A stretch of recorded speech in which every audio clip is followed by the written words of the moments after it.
대한독립 만세. 이제는 좀 바꾸어서 대한통일 만세. 그래요. 우리 독립선언서를 우리 이렇게 눈을 감고 가만히 들으면서 무슨 생각이 들었느냐면 한편의 설교다. 그 독립선언서 구절 구절 속에 어쩜 그래도 성서적인 사상이 독립선언서 속에 그대로 들어있습니다. 어떤 폭력을 앞세우고 때려부수자, 갈아엎자 그런 내용은 독립선언서에 한 글자도 없습니다. 어떤 복음의 메시지가 독립선언서 속에 그대로 이렇게 배워져 있고, 간디가 주장을 했던 비폭력에 대한 평화 시위가 그대로 역사 속에서 재현이 되고 전 민족적으로 그 아름다운 독립의 외침을 외쳤던 유일한 나라가 대한민국입니다. 또 이 독립선언서 안에 이렇게 보시면은 남 탓하지 않았습니다. 일본이 못된 놈이다, 일본이 나쁜 놈이다, 그런 탓하기보다는 스스로를 향하여 내 탓이다, 우리가 잘못해서 그렇다, 이건 우리 탓이다. 여러분, 이것은 십자가 영성입니다. 십자가 영성이 바로 독립선언서 속에 그대로 담겨져 있고, 또 하나 이 독립선언서 안에는 믿음이 그대로 고백이 되어져 있습니다. 하나님이 역사하실 것이다. 다만 우리는 외쳐야 할 외침을 외치고 나면 마지막 결과는 하나님이 허락을 하시고 하나님의 역사 속에 놀라운 은혜를 허락하실 것이다 라고 하는 그 믿음이 그 독립선언서 안에 그대로 배어져 있습니다. 여러분, 이 독립운동에 참여했던 사람들은 절대로 선교사님들의 주축이 된 게 아닙니다. 그 당시 우리 한국 교회에 가장 중요한 힘을 가지고 있었던 사람들이 선교사들이었습니다. 그 선교사님들이 굉장히 많은 영향력을 가지고 있었고, 힘도 가지고 있었고, 조직도 가지고 있었고, 그리고 경제적인 능력도 가지고 있었습니다. 그러나 이 독립 만세 운동의 선교사님들이 주축이 된 것 절대로 아닙니다. 어떤 의미에서 선교사님들은 한국 사람들이 독립 만세 운동 벌리는 것을 싫어했습니다. 그게 그 당시 선교사님들이 가지고 있었던 생각이었어요. 그리고 그 당시에 교계를 움직이고 있었던 지도자들이 앞장서서 독립운동, 만세운동을 일으킨 것도 아닙니다. 철저하게 이 독립 만세운동은 몸빼 바지 입고, 몸빼 아세요? 몸빼 입고 검정 치마 입은 우리 엄마들이 한 거예요. 그 엄마 중에서도 누가 했느냐면 자식을 위해서 눈물바람으로 기도하고 무릎 꿇던 기독 여성들이 한 거예요. 또 하나 이 만세운동은요, 밭에서 논에서 뼈가 빠지도 일을 하던 기독 농민들이 만세운동을 한 거예요. 그리고 미래 역사의 미래, 어두운 이 미래 속에 내가 역사의 등불이 되리라고 하는 생각으로 열심히 공부를 했던 기독 청년들이 주축이 된 거예요. 그렇게 해서 만들어진 것이 이 3.1 만세운동의 사건이에요. 이 만세운동을 역사적으로 여러 가지 우리가 평가를 해볼 수 있습니다. 그런데 그것을 가만히 역사, 벌써 이제 98년, 2년 되면 100년입니다. 이 역사를 되돌아보면서 그 만세운동을 일으킬 수 있었다는 자체가 하나님의 은혜예요. 왜냐하면 세계 역사 속에 지난주 말씀드린 것처럼 2차 대전 이후에 1차 대전 이후에 식민지로 바뀐 나라가 이 동남아 지역의 천지가 다 식민지가 다 된 거예요. 다 그 속에서 그냥 운명어련히 생각하고 이건 숙명이다 이렇게 생각하고 식민지 그 체제 속에 적응하고 다 살았어요. 그렇게 사는 나라들이 전부 다, 모든 나라들이 다 그렇게 식민지가 돼서 그렇게 살고 있었는데, 유독 그 식민지 가운데 한국만은 그러지 않았어요. 우리는 외쳤어요. 이것은 정당한 방법이 아니다. 왜 남의 나라가 힘이 없다고 그래서 와서 완전히 주권을 빼앗고 이렇게 종처럼 노예처럼, 이건 있을 수가 없는 일이다. 스스로가 일어나서 분연히 저항을 하고 이건 아니라고 외친 사람이 한국 사람밖에 없는 거예요. 이때 아멘이 크게 터져야 참 감사한 거예요. 그러니까 3.1 운동 이 자체는요, 하나님이 주신 은혜입니다. 그 뒤에 1948년 8월 15일 대한민국 정부가 수립이 되잖아요. 근데 같은 해 1948년 5월에 바로 이스라엘이 독립국가로, 이스라엘이라는 국가가 바로 유엔에서 통과가 돼서 독립국가가 형성이 돼요. 같은 해 1948년도에. 근데 같은 해 1948년 9월 9일이 무슨 날이냐면 북한의 공산당 정권이 들어섭니다. 같은 해 똑같이 일어난 거예요. 우리는 8월 25일, 북한은 9월 9일입니다. 그래서 이 두 양쪽에서 북한과 이 남한 정부에서 같은 해입니다. 1948년 9월 달 프랑스 파리에서 뭐가 있었느냐면 제3차 유엔 총회가 열립니다. 그래서 이 총회에 양쪽 정부의 대표단들을 총회, 유엔 총회에 파견을 합니다. 왜? 그 유엔에서 정식 국가로 승인받는 그 일을 위해서 북한하고 남한 대표단들이 프랑스 파리에 입국을 하게 돼요. 유엔에서 정식 국가로 만약에 승인이 되지 않으면 그것은 괴뢰 집단이거든요. 그러니까 어떻게 쓰든지 국제적으로 국가로서의 승인을 받기 위해서 치열한 외교전이 펼쳐지게 되는데, 참 감사한 게요, 공항 입구에서부터 하나님 우리 대한민국에게 은혜를 주셨어요. 어떻게 주셨는가? 북한 대표단들의 입국을 프랑스 파리 정부에서 막았습니다. 그리고 남한 정부의 대표자들만 유엔 총회가 열리는 그곳에 간 거예요. 가서 9월 달부터 이 총회가 열리는데, 그때 소련 대표로 온 사람들이 철저하게 북한 쪽이잖아요. 북한 쪽에 속한 이 소련 대표, 그 대표자 중에 비신스키라고 하는 사람이 있습니다. 되게 스키 하면은 다 그쪽 사람들이잖아요. 비신스키라고 하는 그 대표가 있었는데, 그 대표가 유엔에서 어떤 전략을 썼느냐면 의사 진행 방해, 일명 필리버스터, 그 작전을 쓴 거예요. 그래서 이게 유엔 총회에서요, 이게 상정이 됐어요. 정식 안건으로 대한민국을 정식 국가로 인정해 달라. 그래서 정식으로 상정을 했는데, 그 안건을 놓고 토의하지 못하도록 필리버스터, 의사 진행 방해, 이것을 계속 하는 거예요. 자기들끼리 대표들이 서로 순서를 짜가지고 이 사람이 몇 시간 하고 나면 또 다른 사람이 가서 몇 시간 하고, 또 다른 사람이 몇 시간 하고, 그런 식으로 계속 의사 진행 방해, 이 필리버스터라고 하는 것을 그들이 의사 진행 방해를 했는데, 얼마 동안 했는가? 3개월 동안 합니다. 그래서 9월 달에 시작을 한 이 총회가 12월 12일이면 끝나요. 총회 끝나는 날에 12월 11일까지 그 짓을 한 거예요. 비신스키라고 하는 사람을 중심으로. 하루밖에 안 남았어요. 그때 대표로 간 사람이 장면 박사입니다. 이 장면 박사가 기가 막힌 거예요. 하루 이틀도 아니고 3개월 동안이나 그것을 저지하기 위해서 조직적으로 그렇게 지금 나오고 있는데, 그래서 이제 하루밖에 안 남았잖아요. 그 전날 장면 박사가 거기에 모인 한국 대표단들에게 비장한 각오를 이야기합니다. 내 이름은 끝이다. 우리가 해볼 수 있는 거 다 해봤다. 방법은 하나밖에 없다. 내일 새벽 내가 전화를 할 터이니까 그 전화를 받고 이 프랑스 파리 인근에 있는 교회에 가서 우리가 하나님 앞에 기도하자. 장면 박사가 그렇게 제안을 합니다. 그리고 새벽에 그 대표단들에게 다 전화를 했는데, 새벽 3시에 딱 한 사람 나왔습니다. 그 사람이 누군가? 모윤숙 씨입니다. 그래서 장면 박사하고 모윤숙 이 두 분이 그 남의 교회에 가가지고 그때부터 새벽 6시까지 눈물을 쏟으면서 기도합니다. 하나님, 우리 민족 살려주시옵소서. 우리 민족이 어떻게 돼서 해방이 되고 이제 주권 국가가 되려고 그러는데, 유엔에서 만약 인정을 받지 못하면 우리나라가 어떤 나라가 됩니까? 말 그대로요, 말 그대로 하나님 앞에 이 장면 박사와 모윤숙 이 두 분이 3시간 동안 그 추운, 유럽 지역은 벌써 12월이면 눈이 내리고 얼마나 추운지 몰라요. 그 추운 마루 바닥에 엎드려서 3시간 동안을 하나님 앞에 뜨겁게 기도한 거예요. 그리고 12월 12일 마지막 유엔 총회입니다. 아니나 다를까 그날도 비신스키가 필리버스터를 동원시킵니다. 그래서 가장 먼저 그 사람이 와서 발언을 해요. 발언을 하는데 이 사람이 발언하고 그 다음 타자가 이제 준비할 거 아닙니까? 근데 저희들이 약속을 했겠죠. 내가 적어도 2시간을 할 테니까 당신 2시간 맡으시오. 그렇게 해서 유엔 총회 끝날 때까지 합시다. 그런 식으로 이제 약속을 딱 했는데 참 어떤 일이 벌어진 줄 알아요?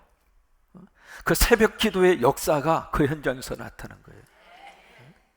새벽에 민족의 그 어려운 상황을 놓고 하나님 앞에 간절히 기도하고 눈물 뿌린 그 두 사람의 기도가 어떤 식으로 나타나게 됐는가? 기절할 만한 일이 발생을 해요. 그 비신시키는 사람이 막 와서 필리버스터가 돼서 막 발언을 하고 있는 거죠. 막 유엔에서 국가로 인정하면 안 된다고 그래서 막 발언을 하는데 발언 시작한 지 15분 만에 성대 결장이 생깁니다. 말이 안 나온 거예요. 말이 안 나와. 이 사람이 말을 하는데 이 말이 나와야지. 여러분 제가 무슨 말 하는지 아시겠어요? 그러니까 입으로는 달싹거리는데 성대 결정이 생겨가지고 목소리가 없어져 버린 거예요. 그러니까 발언이 안 들리니까 발언 중지가 된 거지. 발언 중지가 됐는데 그 다음 타자는요 2시간 동안 하기로 약속했으니까 밖에 가서 커피 마시고 있었어. 왜? 2시간이 안 됐으니까, 시작한 지 15분밖에 안 됐으니까. 그래서 밖에 가서 커피 이렇게 마시고 있는데 그 다음 타자가 안 돌아버린 거예요. 그러니까 더 이상 발언할 사람이 없잖아요. 그래서 거기서 대한민국을 정식 국가 승인안을 놓고 투표를 바로 시작한 거예요. 투표를 해서 찬성 48표, 반대 6표, 기권 1표 해서 1948년 12월 12일 프랑스 파리 제3차 유엔 총회에서 대한민국이 유엔에서 승인하는 정식 국가가 된 거예요. 박수 치려면 쳐요.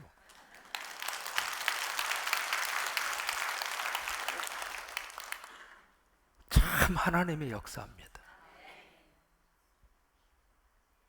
우리 민족은 그렇게 살아온 민족입니다. 우리 민족의 저변 속에 하나님의 은혜가 강물처럼 흐르고 있는 거예요. 6.25 사변투는 어땠어요? 메가더 장군의 인천 상륙작전은 어떻게 됐어요? 여러분 이거 모든 역사의 순간순간마다 인간의 힘으로는 도저히 할 수 없는 그 순간마다 하나님이 길을 열어주셨고 하나님이 도와주셨고 뭐라 해석할 수 없는 이 민족을 향한 하나님의 가슴 미러클, 하나님의 역사와 하나님의 기적이 이 민족 속에서 일어난 거란 말이죠. 지금도 마찬가지입니다. 지금도. 우리는 지금 오늘 슬픈 3.1절을 맞이하고 있습니다. 태극기를 걸어야 되느냐 말아야 되느냐, 세상에 태극기를 걸어야 마느냐 말아야 되느냐, 이거 가지고 고민해야 하는 심각한 우리 현실. 한쪽에서는 탄핵을 하라고 촛불 집회를 하고 한쪽에서는 탄핵을 하면 안 된다고 지금 태극기 집회를 하고.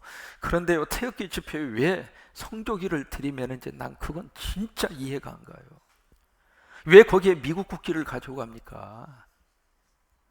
좀 제정신인지 모르겠어요. 아니 태극기를 가지고 집회를 하든 안 하든 자유의사니까 자신의 의견을 표현할 수 있으니까 뭐 이해를 해요. 왜? 각자 나름대로 판단이 다르고 생각이 다르니까 뭐 그건 이해를 한다 하더라도 왜 거기에 미국 성조기를 가지고 가느냐고. 만약에 거기서 좀 이상한 사람이 하나가 미국 성조기를 이상하게, 만약에 가정입니다, 해코지를 했다고 생각해봐요. 이게 불똥이 어디로 튈 것 같아요?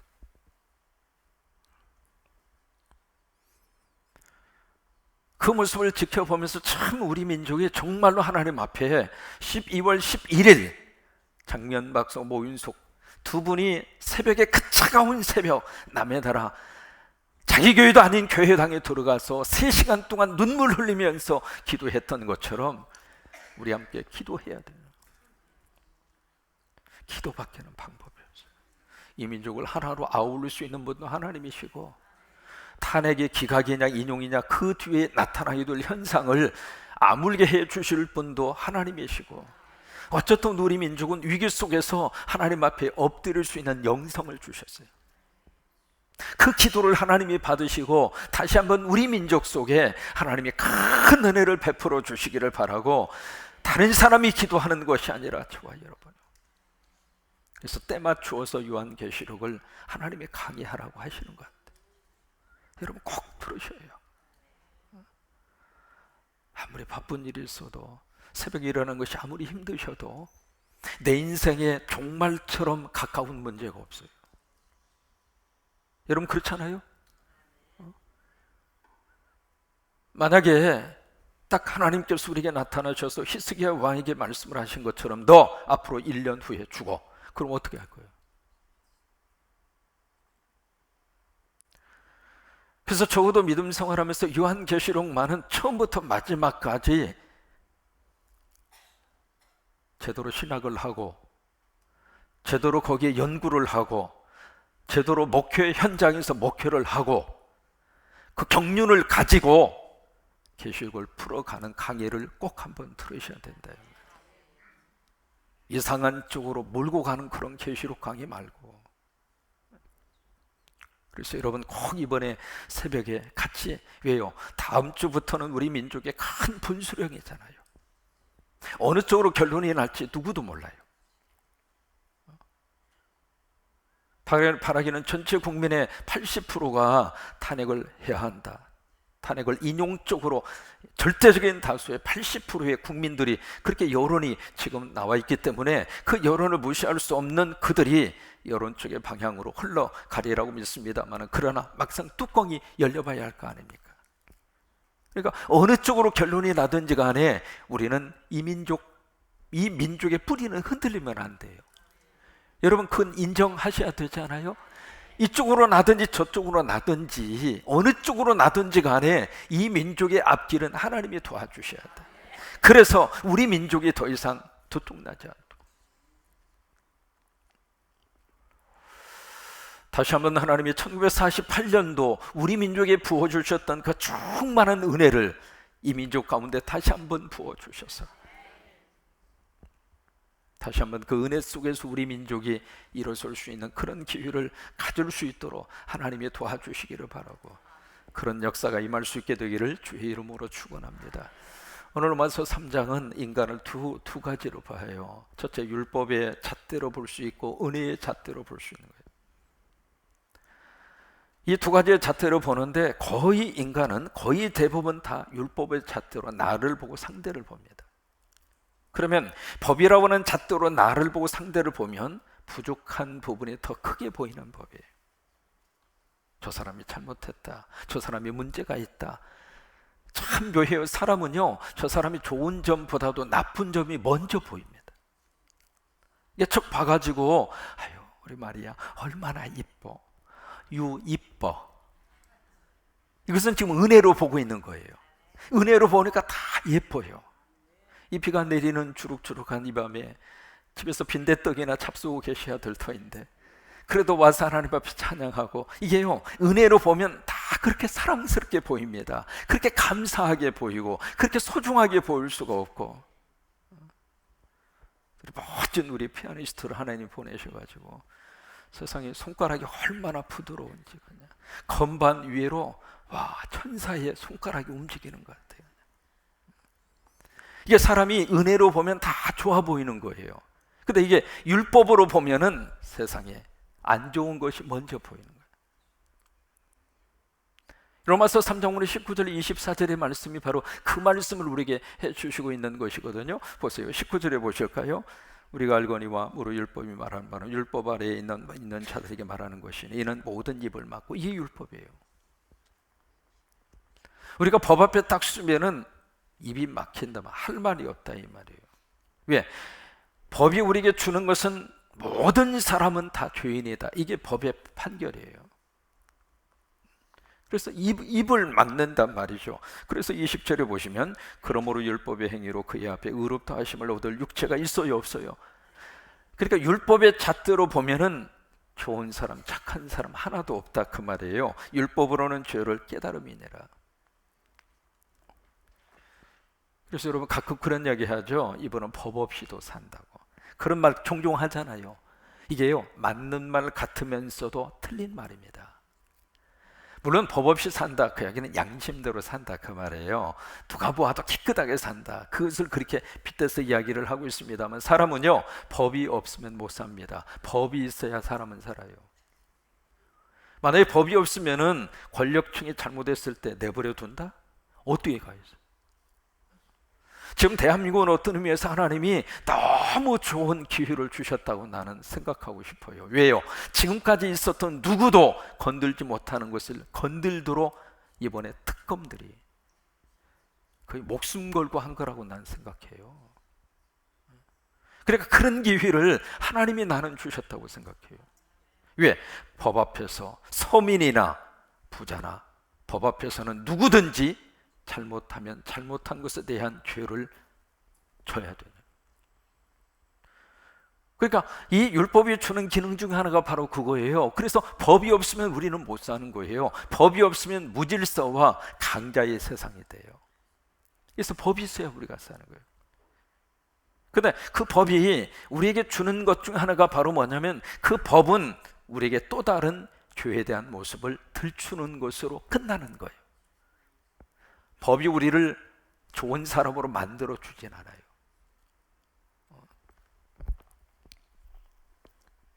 그런데 21절, 22절을 보면 또 다른 하나님께서 허락하시는 두 번째 은혜의 잣대를 하나님이 허락을 하십니다. 21절, 이제는 율법 위에 하나님의 한 의가 나타났다. 하나님의 의라고 표현을 했잖아요. 하나님의 의, 바로 이 하나님의 의가 22절에 보시면 예수 그리스도를 믿음으로 말미암아 모든 믿는 자에게 미치는 하나님의 의이다. 여기 하나님의 의, 그 의는 바로 믿음의 의, 그 믿음의 의는 곧 예수, 이런 거예요. 그러니까 여기서 율법 위에 하나님의 의가 나타났다, 그 말은 율법의 잣대 말고 은혜의 잣대로 하나님이 주신 분이 예수님이다, 그거예요. 근데 그 예수님은 어떻게 하면 되느냐? 믿으면 하나님의 의에 이른다.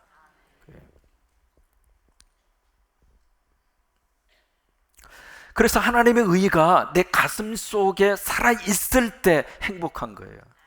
왜? 그 하나님의 의가, 다시 말해서 예수 그리스도가 내 가슴 속에 있을 때 행복해. 왜?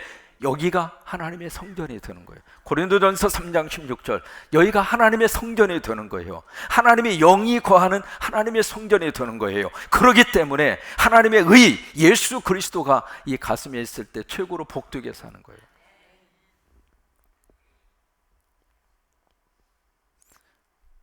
그 의가 어떤 역사로 우리 속에 나타나게 됐는가? 23절, 24절, 모든 사람의 죄를 범하였으며 하나님의 영광이 이르지 못하더니 그리스도 예수 안에 있는 속량으로 말미암아, 이게 십자가잖아요.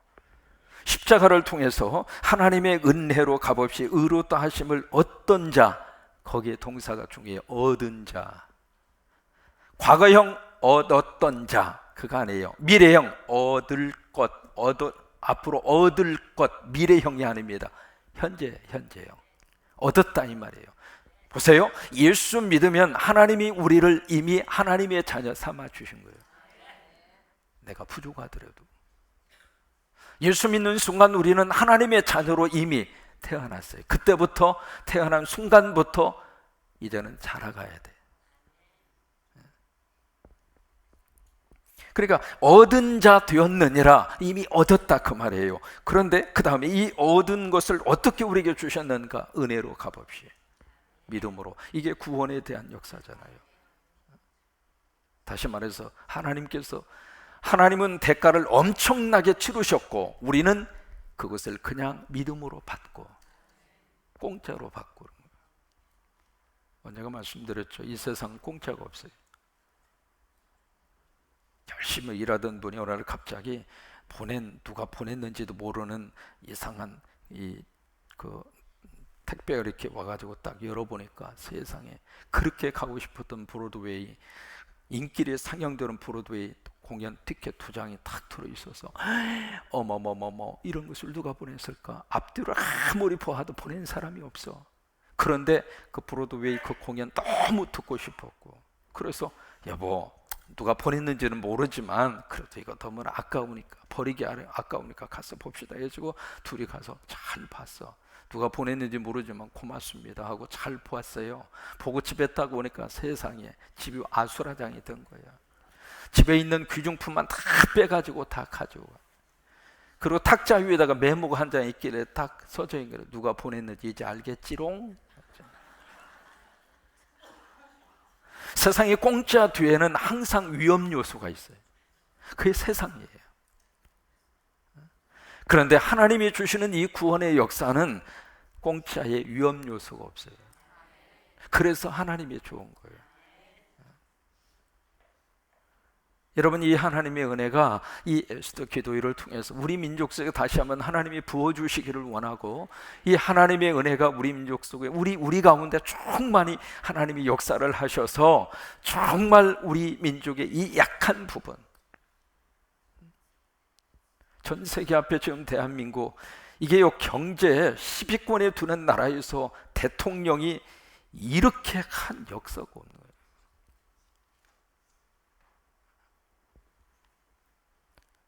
오늘 캄보디아 선교사님이 선교 편지를 보내가지고 그 캄보디아에 있는 분들이 막 묻는데요. 니네 나라 지금 어떻게 된 거냐? 선교사님들이 할 말이 없는 거예요. 왜요? 후진국에서도 이런 일이 발생이 안 되는 거예요. 이렇게까지. 어떤 면에서 대한민국의 약한 모습이 전 세계 앞에 그대로 지금 다 노출된 거예요. 근데 약하지만은 이 속에서 하나님이 다시 한번 은혜를 주셔서, 왜? 은혜 말고는 이 약한 우리들이 다시 강한 하나님의 사람으로 바뀌어줄 수 있는 방법이 없으니까. 전 세계에서 가장 빠른 사람, 마의 100m를 마의 9.9초 7의 벽을 깬 사람, 자마이카 선수 아시죠? 꼭 우승하고 나서 이렇게 했나? 우사인 볼트 아시죠? 우사인 볼트, 자마이카 선수입니다. 근데 이 자마이카 선수 우사인 볼트가요, 육상 선수로서는 치명적인 약점이 있습니다. 무슨 약점이 있느냐면 척추 측만증에 걸렸어요. 척추 측만증. 이게 무슨 병인가 찾아보니까 등이 C나 S자형으로 휘어지는 거래요. 등이. 그래가지고 이게 한쪽이 이렇게 약간 삐딱한 게 척추 측만증이에요. 우사인 볼트가 그 병이 걸려 있는 사람이에요. 근데 그 약점을 우사인 볼트는 약점으로 끝내지 않았어요. 오히려 그것을 강점으로 만들어서 세계에서 최고로 빠른 사나이가 된 거예요. 다 민족마다, 나라마다, 개인마다 약점을 다 가지고 있지만은 하나님께서 은혜를 부어주셔서 예수님의 은혜가 쏟아지면 약점이 멋진 하나님 앞에 쓰임받는 강점으로 바뀌어질 수 있다, 이 말이에요. 보험상가 중에 약한 나로 강하게, 가난한 날 부하게, 눈먼 날 볼 수 있게, 주에게 응답하시. 이거 같이 반주 좀 할 수 있나요? 호산나 약한 날 같이 안 불렀으면 좋겠네. 약한 나로 강하게, 가난한 날 부하게, 눈먼 날 볼 수 있게 주 내게 행하셨네.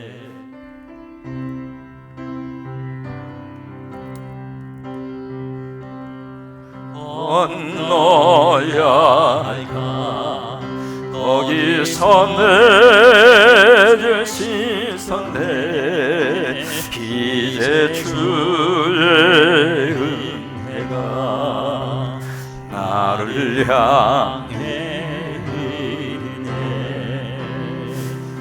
네, 됐어요. 네, 됐습니다. 그래, 주의 은혜가 내게 향해 흐르네. 그래요. 이 은혜가 우리 에스더 기도에 우리 모두에게, 우리 민족 가운데 충만히 임하기를 주의 이름으로 축원합니다.